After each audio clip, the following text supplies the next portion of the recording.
Hey, what's up, y'all? I just wanted to talk to y'all real quick before we go into the 2026, as y'all call it, right? And just to let you know, um, ask you a question, really, because I was listening to somebody today and they said January 1st doesn't change anything until you do. Again, I'm gonna say it again. January 1st doesn't change anything until you do.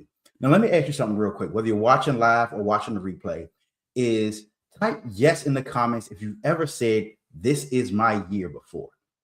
Because a few years ago, I remember sitting at my desk in my office at home, had the notebook out, the clean calendar, big intentions, and like I had written the words like everybody else. This is my year, or maybe we said new year, new me, right? All of that type of stuff. And I remember sitting there just kind of staring at it, and it kind of hit me hard because I wasn't staring at it because I didn't know what I wanted to do or what I wanted to accomplish over that time, but because if I was being honest, I'd written that same sentence before. Different year, same handwriting, same promises I was making. And but nothing was technically wrong, but nothing had changed. I kind of been the same year after year. I was accomplishing stuff, but the goals that I set, I wasn't necessarily hitting them, those resolutions that I made, right? And that feels familiar. Like I said, whether you're watching live, wherever you are, you can be, if you're driving, don't do it. But like tap the screen, just double tap, or drop a yep in the comments. And that's when it hit me. I wasn't waiting on clarity. I wasn't waiting on strategy. What I was waiting on is permission. See, permission from the calendar to take myself seriously. I like January 1st had become a crutch. It was a date, because as long as the date hadn't flipped yet, I could delay the things I knew I could start now, even at the end of December, without feeling guilty. I could say, hey, I'll lock in next year, even up to the week before when I know there was stuff I could start now to start propelling me forward. And nobody can argue with that, even me. Now, be honest, how many of you have said, I'll deal with it next month, I'll deal with it next week, I'll deal with it tomorrow when you know you should be doing it today? How many of you have done that before? But that's when I realized something really uncomfortable. It was a come to Jesus moment, as people like to call it. The calendar wasn't motivating me, it was managing me. It became my boss. Yes, I'm self employed, no longer have a boss, but I let the calendar control me. It was now in control. And that's the reason why January feels powerful, but doesn't change anything. Like it feels really powerful to a lot of us. It's because we give it authority. We give the new year authority when somebody else created that, right? So the authority to decide when we move, how we move. We gave the authority to decide when we lead, the authority to decide when we stop negotiating with ourselves, right? So who's really in control, you or a date on the calendar? Now, here's something a lot of people don't realize. Scientifically speaking, your brain gives you the same dopamine hit just for thinking about change as to actually changing. So that's why, like, when you sign up for a gym membership, you feel good. Like you post a meme, you feel good. You go to a vision party and a vision board party, right? You feel great walking out of there, like you've actually done the things that you wrote down. And I'm not saying you shouldn't do those things, but all it is just a bunch of dopamine. It's motivation. But motivation does not guarantee success. It does not guarantee progress. It does not guarantee that you're going to do the things that you do, right? Because most of us, just to be real, we haven't really wanted the high we haven't really wanted results, we wanted the high of results, right? We want to feel like we're doing something. We want to say the thing that we've done to put it on paper is enough for us to move forward.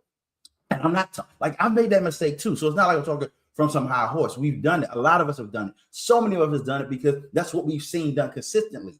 People tell us, do the planning, but but a lot of these people who are successful in planning is because they start doing before even they finish planning, right? They're already doing while they're planning. But so many of us, it's like, hey, I'm going to start doing after I plan. We want that clarity first because, again, we want that safety, we want that security. But the scary part is that dopamine hit is cheating us out of actually success. We can't be satisfied with just writing down resolutions, right?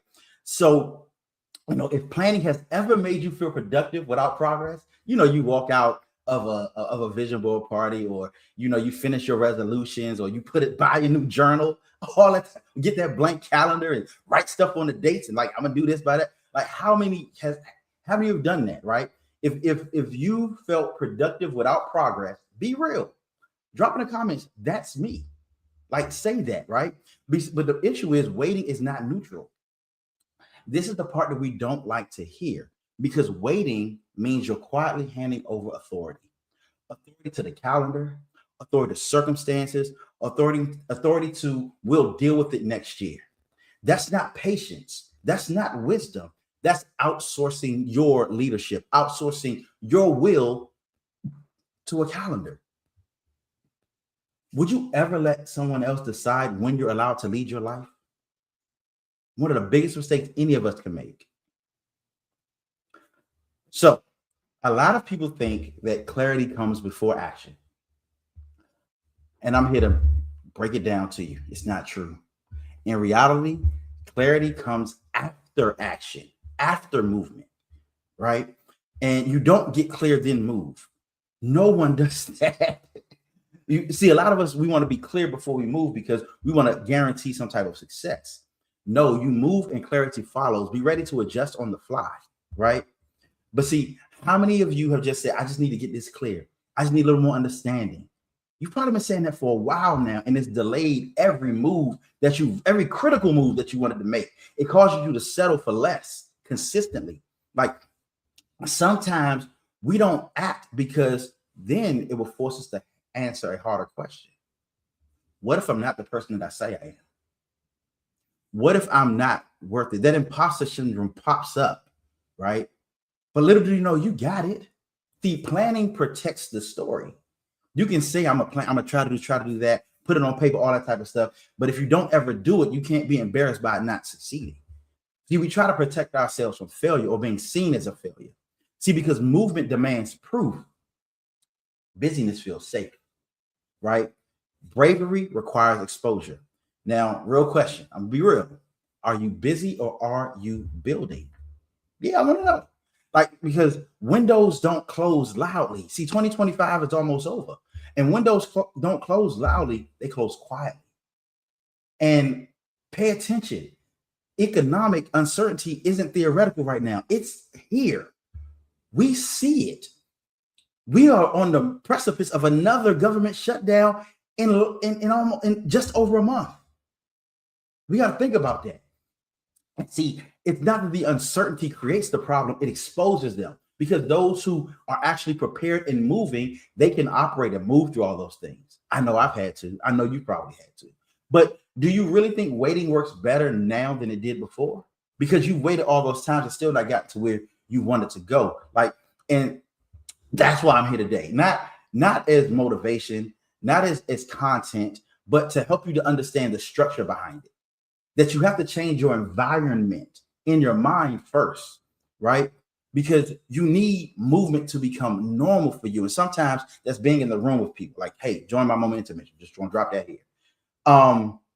But if you had a space that actually forced you to move, if you had somebody in your life that actually made you get things done, would that change things? And the truth is, some of you here listening, whether it's live, whether it's in recording, I don't care if you're on YouTube, I don't care if it's the first time seeing me or you see me 100 times. And I've said it before and I'll say it again. Some of you are my assignment. I'm not talking about everybody. Some people got it all together. But some of you, you don't need another hype speech. You need movement. You need clarification. But actually, you don't need more clarification. You need to be pushed. You already know what to do. And you sat on it and you're sitting on it. The only thing worse than waiting is waiting for support when it's right in front of you. I'm telling you, I'm here. But if this hits you, like, comment ready. If you want a real conversation, DM me. If you're ready to if you already know, just holler at me. I got you. But yeah, I'm here. I'm working. I'll be around. I'll be working tomorrow, which is December 25th. But yeah, that's all I had to say. Again, Pray all of you have the success that you want and move forward quickly. Amen.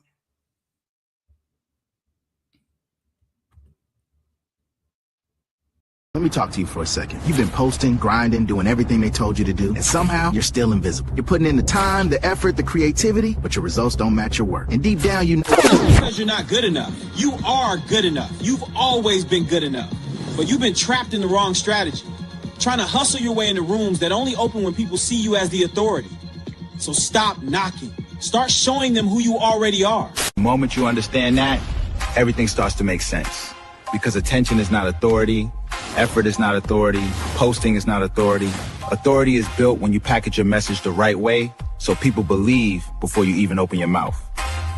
When you create that one asset that defines who you are, your voice, your story, your credibility, everything shifts. People stop scrolling past you. They stop doubting you. They stop asking, why should I listen? Because now they already know. And that leap you've been avoiding, that framework you've been holding in your head, that's your suit. That's your mask. That's your canon event. That's what turns you from someone they overlook into someone they chase. Most experts never take the leap. They stay stuck in the same universe, making the same moves, repeating the same patterns, hoping something finally breaks loose. But authority doesn't happen by accident. It happens by decision, by action, by building the thing that positions you as the one. I've watched people with half your talent take the leap, and everything in their world expanded. New clients, new rooms, new opportunities, all because they finally built the authority that matched their ability. This is your moment. Your leap. Not next month. Not next year. Right now. If you're ready to step into your authority and finally be seen for who you are, register now. I'll show you exactly how to do it.